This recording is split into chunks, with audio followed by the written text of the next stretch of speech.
Absolutely, and if we talk about some of the macroeconomic indicators, and India's wholesale price-based inflation today accelerated to 5.71%. That was in fact higher on a higher side, driven by high food inflation. To talk more about and the other macroeconomic factors, we have Mr. D.K. Joshi joining us from Crisil. Many thanks for joining us on NDTV Profit here, sir. Your first thoughts? We were all expecting a higher number this month, this time, especially in the month of March, considering what happened as far as the weather is concerned. There were hailstorm as well as out there.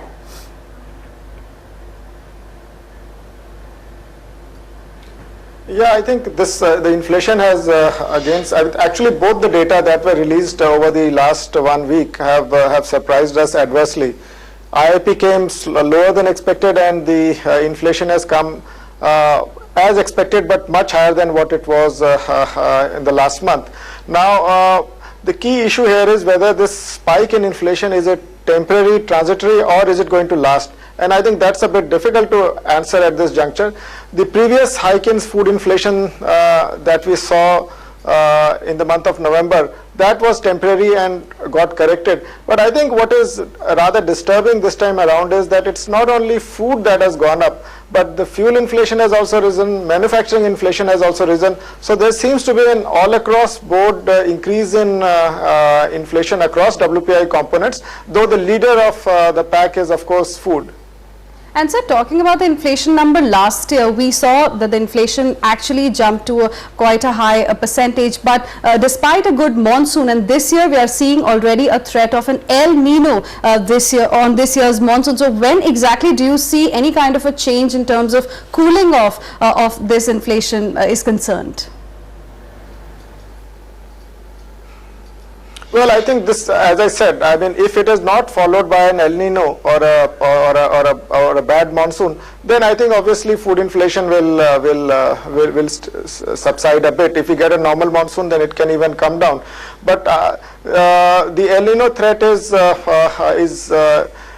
not material at this juncture, because the Indian Meteorological Department has not given its views on that.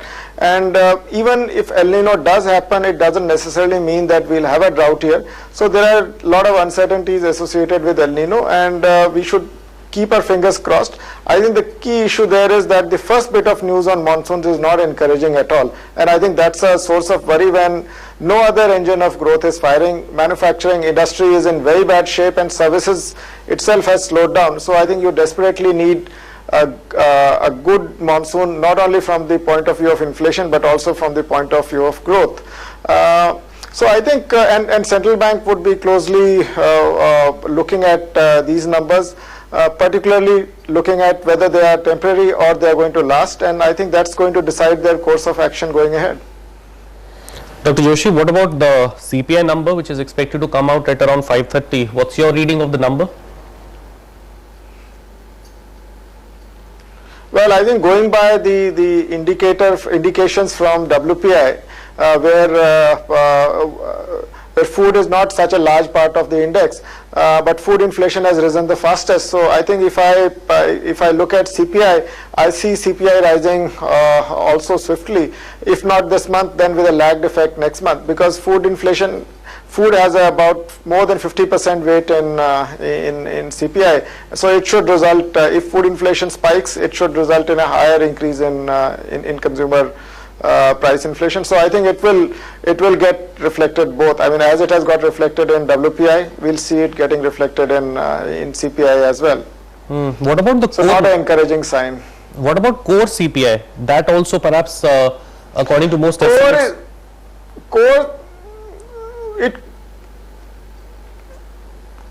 Right, Dr. Joshi, core could go up, but I think core seems to have it doesn't have any relationship with the state of the economy. I mean, because economy is in a very weak wicket, demand is very weak, and core actually should reflect demand in the system. So I think I'm a bit worried about the core inflation not being index not being a very good indicator of demand side pressures on inflation. So I think this index would need some closer look. I mean, how reliable it is, I think that's a key question at this juncture. And sir, because the demand is weak and core inflation going up is a bit difficult to understand.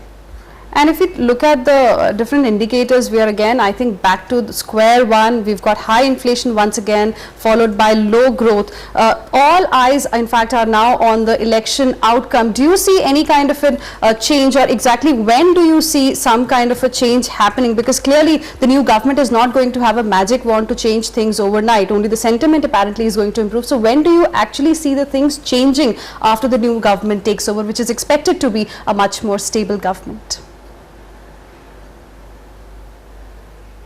Well, I think if you get a stable government, then yeah, when the first thing that will change is sentiments, and if it is followed by proactive policies addressed towards debottlenecking the economy, then we should see some lift in 2014-15. Our base call for 2014-15 with a strong election mandate is around 6% growth. Provided global recovery continues and monsoons are normal. I think if this doesn't happen, then I think you are headed for a slowdown in growth. I mean, which essentially means sub 5% growth. But if you get good monsoons, if the global recovery stays on track, and on top of that, if you get a decisive mandate and see some action on the policy front, I think you'll see economy lift up to 6%. And I think one should also not forget that some of the good things that started about 17, 18 months back on fast tracking projects, on the mining sector, right, particularly the ban on mining has been lifted. All these things will translate into positive outlook if you get a good sentiment and it is backed up by some positive action. So I think we should see that playing out in 2014-15. All right, Mr. Joshi, many thanks for joining us and giving us that update. So clearly all eyes, in fact, are now going to be not just on the election outcome, but on this year's monsoon as well. On this note, we'll slip into a very short break, but lots lined up. Stay tuned.